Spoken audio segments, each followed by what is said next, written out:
दर्शक बंधु जय जगन्नाथ। चलतु जानिबा आजिर 40टी अनुचिंता। नंबर 1 रे रही महिला माने केबे भी घरर दुआर मुहरे बसिकी भोजन करंतु नहीं। एहा द्वारा आपणको जीवन में दारिद्रता आसी थाए। नंबर 2 महिला माने रोषेई करि सारिबा परे चूल्हा उपरे कौनसी अन्य जिनिस रखंतु नहीं। एहा अमंगल होइथाए। नंबर 3 महिला माने केबे भी संध्या पूजा समय रे काहारी को थट्टा किंबा अपमानित करंतु नहीं। एहा अमंगल होइथाए। नंबर 4 महिला माने केबे भी लुण रखुतिबा पात्र को खोला रखंतु नहीं। एहा द्वारा घरे धनर अभाव होइथाए। नंबर 5 महिला माने सूर्योदय पूर्वर घर को झाड़ू मारिले धन वृद्धि होइथाए एवं सूर्यास्त पर केबे झाड़ू मारंतु नहीं। नंबर 7 महिला माने जदि किछि धला रंगर जिनिस को दान करती तेबे घर रे धनर अभाव रहिबो नहीं। नंबर 7 जो महिला पादर आंगुठी मध्य अधिक फांका थाए से माने धन संचय करि पारि नथांती। नंबर 8 जो महिला पादर आंगुठी गुड़ाक लागी करिथाए एवं कोमल होइथाए से बहुत सौभाग्यशाली होइथांती। नंबर 9 जो महिला हाथ पापुली कोमल एवं हाथ रे पद्म पताका माछ एवं शंख चिन्ह थाए सेमानक स्वामी धनवान होइथांती। नंबर 10 जो महिला बाम हाथ रे बेकरे गालरे ओठरे और कानरे तिल चिन्ह थाए से माने सुख भोग करिथांती। नंबर 11 जो महिला मानकर हाथ कोमल लोम न थाए कांध आगकू थाए से मानक जीवन रे बहुत सुख भोग करिथांती। तेबे दर्शक बंधु आमर यही अनुचिंता और सुविचार गुड़िक जदि आपण मानक भल लगुथिबो वीडियो को गोटे लाइक करके अधिक रु अधिक शेयर करंतु फ्रेंड्स और रिलेटिव को सहित। एबे चलतु जानिबा नंबर 12 रे कौन रही जो महिला माने हसिबा बेले पाटी अल्प खोले एवं दांत देखा जाए नहीं से स्वामी को पाई सौभाग्य आनी थांती। नंबर 13 जो महिला जीभ पतला लाल कोमल होइथाए से माने उत्तम पति और सौभाग्य प्राप्त होइथांती। नंबर 14 जो महिला मानक पाटी ऊपर 16टी एवं तले 16टी दांत क्षीर परी सफा होइथाए से स्वामीर प्रिय होइथांती। नंबर 15 जो महिला ओठ मझिरे रेखा देखा जाए से माने अत्यंत सौभाग्यशाली महिला होइथांती। नंबर 16 शरीर विज्ञान अनुसार जो महिला मुह टिके छोट होइथाए से माने पुरुषों पई बहुत मंगलकारी अटंती। नंबर 17 जो महिला नाकर अग्रभाग अल्प लंबी थाए से मानकु बहुत सुख एवं सौभाग्य प्राप्त होइथाए। नंबर 18 जो महिला मानक बेकरे 3टी रेखा पड़ी थाए से मानकर स्वामी ऐश्वर्यशाली होइथांती। नंबर 19 जो महिला मानक बेकरे घंटिका उच्चा होइथाए से माने सौभाग्यशाली महिला होइथांती। नंबर 20 जो महिला बेक 4 आंगुली विशिष्ट सुंदर सुढଳ से माने उत्तम लक्षण युक्त महिला अटंती। नंबर 21 जो महिला ओठ 2 आंगुली सुंदर मांसाल तेबे से माने सौभाग्यशाली महिला अटंती।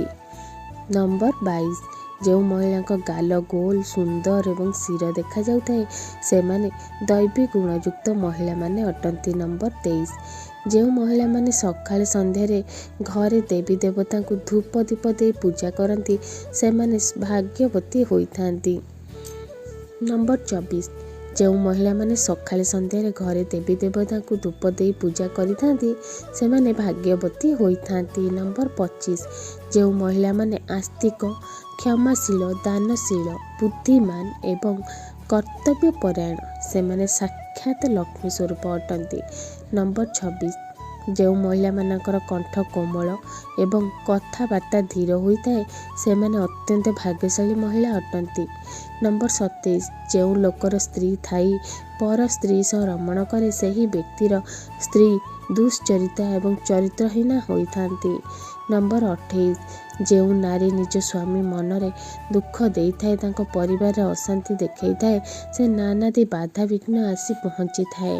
ନମ୍ବର 29, ଯେଉଁ ନାରୀ ଶାଶୁ ଶ୍ୱଶୁରଙ୍କ ଅବମାନନା କରେ ତଥା ହତାଦାର କରିଥାଏ, ସେହି ନାରୀର ସ୍ୱାମୀ ସକଳ ବିପଦରେ ପଡ଼ିଥାଏ। ନମ୍ବର 30, ଯିଏ ପର ନାରୀ ପର ସ୍ତ୍ରୀ ଅନୁଡ଼ା କନ୍ୟା ପର ଝିଅ ବୋହୂକୁ ସଙ୍ଗମ କରେ, ସେ ପର ଜନ୍ମରେ ନିଜ ଯୋନିରେ ଜନ୍ମଗ୍ରହଣ କରେ, ସେ 7 ଜନ୍ମ ଯାଏ ନର୍କ ଭୋଗ କରିଥାଏ। ଯେଉଁ ମହିଳାମାନେ ଆଖି ପାରା ସ୍ୱଭାବର ହୋଇଥାଏ, ସେମାନେ ଭାରି କପଟୀ ସ୍ୱଭାବର ହୋଇଥାନ୍ତି। ଯେଉଁ ମହିଳାଙ୍କ ନାକ ଟିକେ ଚେପ୍ଟା ହୋଇଥାଏ, ସେମାନେ ବୁଦ୍ଧିମତୀ ଗୁଣବତୀ ସ୍ୱଭାବର ହୋଇଥାନ୍ତି। ଯେଉଁ ମହିଳାମାନେ ଧୀରେ ସୁସ୍ଥ ଭାବରେ ଚାଲିଥାନ୍ତି, ସେମାନେ ସୌଭାଗ୍ୟବତୀ ହୋଇଥାନ୍ତି। ନମ୍ବର 32, ଯେଉଁ ମହିଳାଙ୍କର ଆଖି ଟିକେ ଟେରା ହୋଇଥାଏ, ସେମାନେ ଦୁନିଆରେ ବହୁତ କିଛି ପାଇବାର ଆଶା ରଖିନଥାନ୍ତି। ନମ୍ବର 33, ଯେଉଁ ମହିଳାଙ୍କର ଆଖି ପୁରା ବିରାଡ଼ି ପରି ଦୃଶ୍ୟ ହେଉଥାଏ, ସେମାନେ ହତଭାଗିନୀ ସ୍ୱଭାବର ହୋଇଥାନ୍ତି। ଯେଉଁ ମହିଳାଙ୍କର ମୁଖମଣ୍ଡଳ ଗୋଲାକାର ହୋଇଥାଏ, ସେମାନେ ଜୀବନରେ ଧନବାନ ହୋଇଥାନ୍ତି। ନମ୍ବର 24, ଯେଉଁ ମହିଳାମାନେ ମୁଖରୁ ଜମାରୁ ହସ ନଥାଏ, ସେମାନେ ଜୀବନରେ କେବେ ହେଲେ ସବୁବେଳେ ଦୁଃଖ କଷ୍ଟରେ ରହିଥାନ୍ତି, ସୁଖ କେମିତି ଆସେ ଦେଖିବାକୁ ପାଇନଥାନ୍ତି। ନମ୍ବର 35, ଯେଉଁ ମହିଳାଙ୍କ ବାମ ହସ୍ତରେ, ବାମ ସ୍ତନରେ, ବାମ କଣ୍ଠରେ, ବାମ କରରେ, ବାମ କଣ୍ଠରେ ତିଳ ଚିହ୍ନ ଥାଏ ସେ ବା ଭାତୁଡ଼ି ରହିଥାଏ, ସେମାନେ ମହିଳାମାନେ ବହୁ ସୌଭାଗ୍ୟବତୀ ହୋଇଥାନ୍ତି। ଏହି ମହିଳାମାନେ ଯେଉଁ ଘରକୁ ବୋହୂ ହୋଇଯାଆନ୍ତି, ସେମାନେ ସେହି ଘରର ଉନ୍ନତି କରିଥାନ୍ତି। ଯେଉଁ ମହିଳାଙ୍କର ସ୍ତନ ବଡ଼ ହୋଇଥାଏ, ସେ ବହୁତ ସୁଖ ଭୋଗ କରିଥାନ୍ତି। ଯେଉଁ ମହିଳାଙ୍କର କଟି ସରୁ, ସ୍ତନ ସରୁ, ସେହି ମହିଳାମାନେ ଖରାପ ଚରିତ୍ର ପ୍ରାୟ ହୋଇଥାନ୍ତି। ଯେଉଁ ମହିଳାଙ୍କର ପେଟ ସର୍ପ ପରି ହୋଇଥାଏ, ସେମାନେ ବହୁତ ଭୋଜନପ୍ରିୟ ହୋଇଥାନ୍ତି। ନମ୍ବର 37, ଯେଉଁ ମହିଳାଙ୍କ ଦାନ୍ତ ବଡ଼ ହୋଇଥାଏ, ସେମାନେ ବହୁତ ରାଗୀ ସ୍ୱଭାବର ହୋଇଥାନ୍ତି। ଯେଉଁ ମହିଳାଙ୍କର ଲାଲ ପଦ୍ମ ପରି ଦେଖା ଦେଇଥାଏ, ସେମାନେ ଜୀବନରେ ବହୁତ ସୁଖ ସମୃଦ୍ଧି ଅର୍ଜନ କରିଥାନ୍ତି। ନମ୍ବର 38, ଯେଉଁ ମହିଳାଙ୍କ ଆଖି କୋଇଲି ପରି ଦେଖାଯାଏ, ସେମାନେ ବହୁତ ବୁଦ୍ଧିମତୀ ହୋଇଥାନ୍ତି। ଯେଉଁ ମହିଳାମାନଙ୍କର ମୁଖମଣ୍ଡଳ ଅତ୍ୟଧିକ ସରୁ ଗୋଜିଆ ହୋଇଯାଇଥାଏ, ସେ ବହୁତ ଜିତ୍କର ସ୍ୱଭାବର ହୋଇଯାଇଥାନ୍ତି। ଯେଉଁ ମହିଳାଙ୍କର ନାକ ଅଗ୍ରଭାଗରେ କଳା ଯାଇ ରହିଥାଏ, ସେହି ମହିଳାମାନେ ସୌଭାଗ୍ୟବତୀ ହୋଇଥାନ୍ତି। ନମ୍ବର 39, ଯେଉଁ ମହିଳାଙ୍କ କପାଳରେ ଦେଖିବେ କଳା ଯାଇ ରହିଛି, ସେହି ମହିଳାମାନେ ଧନବାନ କୀର୍ତ୍ତିବାନ ହୋଇଥାନ୍ତି। ନମ୍ବର 40, ଶୁକ୍ରବାର ଦିନ 2ଟି ମୟୂର ପଙ୍ଖ ନାଲି କପଡ଼ାରେ ରଖି ଲକ୍ଷ୍ମୀଙ୍କ ପାଖରେ ପୂଜା କରିବା ଦ୍ୱାରା ସେହି ମୟୂର ପଙ୍ଖକୁ ନିଜ ପର୍ସ କିମ୍ବା ଲକରରେ ରଖନ୍ତୁ, ଦେଖିବେ ଧନର ଅଭାବ କେବେ ହେଲେ ରହିବ ନାହିଁ।